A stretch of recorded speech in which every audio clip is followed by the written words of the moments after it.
Lights.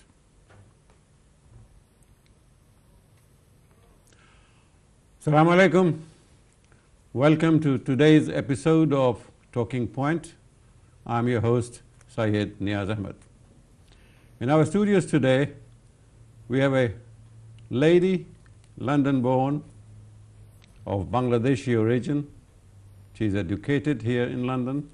She's also a qualified marketing personnel with a qualification from the Chartered Institute of Marketing in UK. She has been involved in a lot of things, and I bet you we are going to have a lot of interesting discussion today. She is none other than Yasmin Choudhury. She lives in London, as I said before, and she has been involved in a lot of gender equality concerns and issues and campaigns. She is working actively to raise the awareness of the rights and roles of Muslim women. Her views on gender equality have been influenced by her own real-life experience. Welcome to the show, Yasmin. Thank you very much for having me. How are you today? Fantastic. It was great of you that you drove all the way from South London. Yes, indeed. So only if I knew that I was also traveling the same way. You could have saved me a drive. Yep. It's nice to have you here. For the benefit of our viewers today, Yasmin, could you just tell us how this journey of yours began?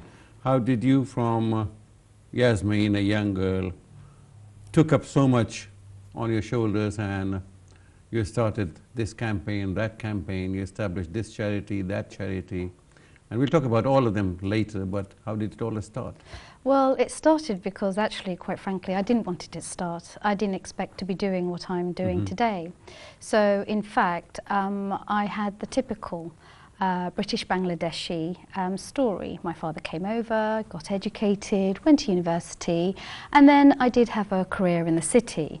But at some point, it all went a bit horribly wrong for me. And by the process of it going horribly wrong, one of the key catalysts for me was the death of my father, Al-Hajj Abdul Muqid Choudhury, in 2004. Now, prior to that, I would probably say that my journey was, to some extent, having got educated, right, you know, I'll have my career, get married, have children, but it kind of like didn't work out that way. And after his death, it took me a while, because although he died in 2004, in a way, he was my biggest friend. And I only realised his great loss after he died, and part of that was to explore who he was and a bit more about his legacy. And as I went in search of him, I discovered Bangladesh. As I discovered Bangladesh, I discovered things that concerned me. And then I came back to the UK and I thought, right, I need to do something. At what age did you go to Bangladesh? I think that was in 2000. Well, I've been going all my life. It's a rites of passage. Right. My first trip, apparently I went as a baby, 6 months old. And my father had always said to me, he said, it's my job and duty to instruct you on two things, Islam and a connection to Bangladesh. And I can tell you now, I resisted. So I've been going periodically all my life. Right. The turning point came for me in 2009, because all my trips prior to that, every 4 years or so, I didn't enjoy. I really didn't. But then after 2009, I did. What did that, what was in 2009 that impressed you, that you became interested in Bangladesh? Because I realised that my father was right to have told me and taught me what he did do. And what he taught, and which I never listened, and it grieves me even to this day, was, I educated you, you are so lucky, you are very lucky, you need to get educated and go back and engage with the people I left behind. Now in 2009, it was just the start, I discovered the authenticity of Bangladesh. And by that, I mean the everyday folks and their stories. Right. You haven't mentioned your mother. Yes, my mother was always, you know, a very strong figure in my household. But for me, a lot of my inspiration, or in terms of, you know, the woman I am today, came from my father. Now, my mother would cook. She's also a very passionate, spirited lady, and she was certainly she's certainly not a shrinking violet. But you see, when your parent dies, what you remember is, to some extent, the time they spent with you, talking to you. And that's something my dad did a lot of. In fact, I used to get quite fed up. Yes. And he would have these circles and he would call us in. And constantly he would tell me about Leonardo da Vinci, Margaret Thatcher, even though he didn't agree with her politics. He'd say, Most of us didn't. Yeah, she did something different, Yasmin. Look and learn. And it's that stayed with me. And I guess that's why, although I'm very grateful for both to, you know, help me be the woman I am today. What about your siblings? Yes, they are educated professionals.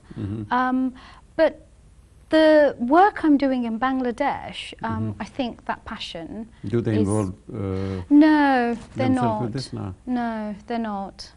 This is all done, you know, because I found the joy, and I guess it's something that manifested within me. Right. And I wouldn't dream of putting it on anyone else, because I believe everyone has their own journey. Right.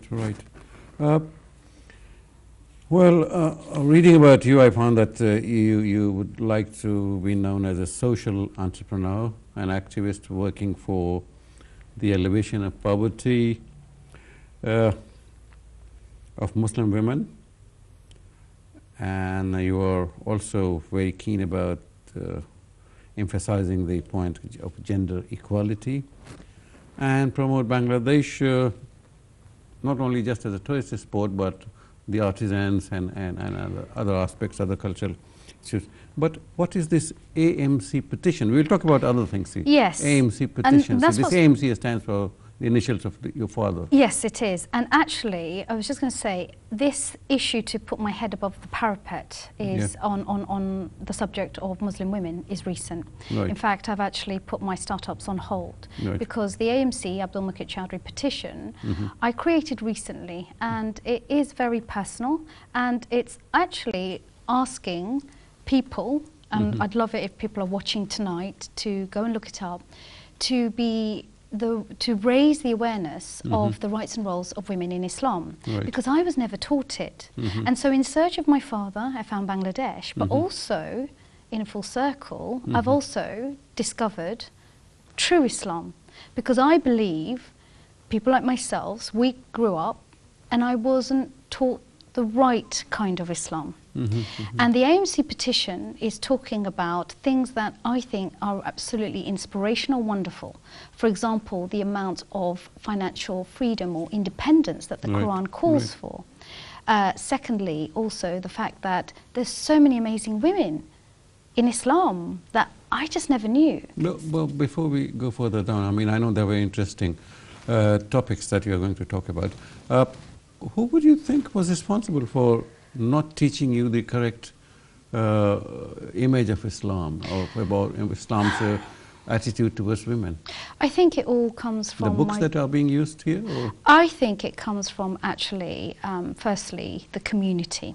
Because as a child, I was taught, and my father was a very devout Muslim. And what concerns me is that he went to his grave, and perhaps, you know, he would have been better off enlightened with, you know, a more inspirational version.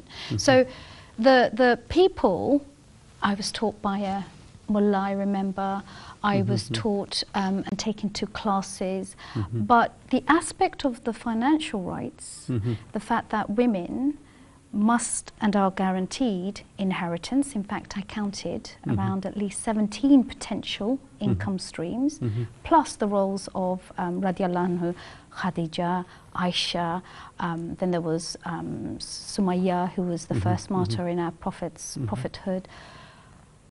That would have been lovely, but also, do I blame my parents' generation because they were relying on other people? No, so where are they all getting it from? So the AMC petition is calling for all of us, and it starts with me, to say, hang on, do I really know everything there is about Islam? Well, how about I start getting reacquainted? And that's where the reform starts, within ourselves, and the whole re-education. So in a way, I threw everything I knew about Islam out of the window around last year, actually. I thought, I'm going to start with a blank canvas, and I'm going to start colouring it in. And that's when I discovered, because in my own life, Was there a particular book or a particular lecture that you attended? Yes, there was, and I'd probably say two people are responsible. And when, this is the thing, because I don't believe I had the mindset today that I did have as a younger woman. I didn't have the facility or the ability to have a critical mind. So the two people that have really blown away the cobwebs for me, number one is I always seek people outside of my faith who will analyse and put it under a microscope. So I was very, very fascinated to read Karen Armstrong. She's a theologian, and she did a book called The Life of the Prophet Muhammad Sallallahu Alaihi Wasallam. And then secondly, I came across this chap, and you find his videos, but he was an atheist turned Muslim, Geoffrey Lang, and he's a maths professor. And I know that when you're dealing in the subject of maths, etc., and being that he was an atheist, the question was, what did he see in Islam? And perhaps he had a different insight, and that's when it started to unlock for me.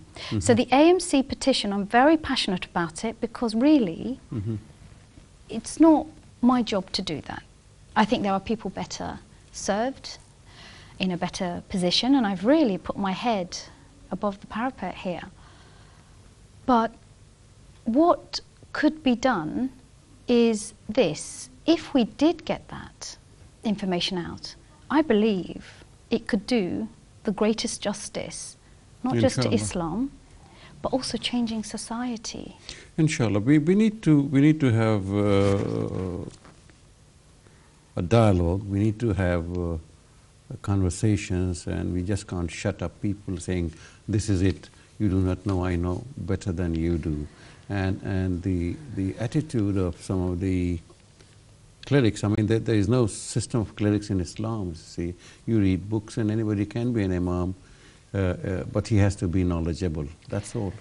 Well, I just found out today, because I have daily calls often with Bangladesh, and the crew who work with me on the projects we'll talk about, and I just sent a instruction, because I've just found out that apparently while they recite the Quran, they don't obviously, I didn't know, have access to translated copies.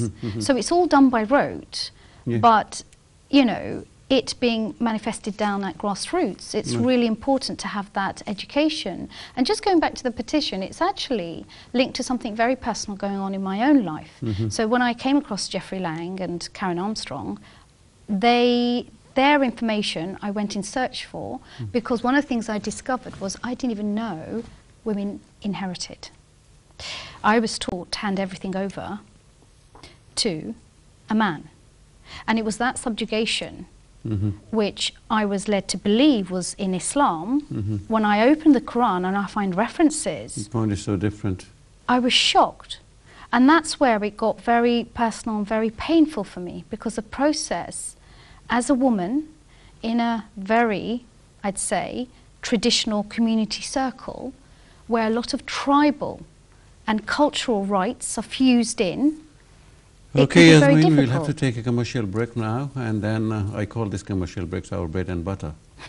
So one cannot live without bread and butter, so we'll have to take this commercial break, and when we come back, we'll continue this very interesting discussion. Okay, viewers, thank you very much for being with us. We'll be back again after this commercial break. Don't go away.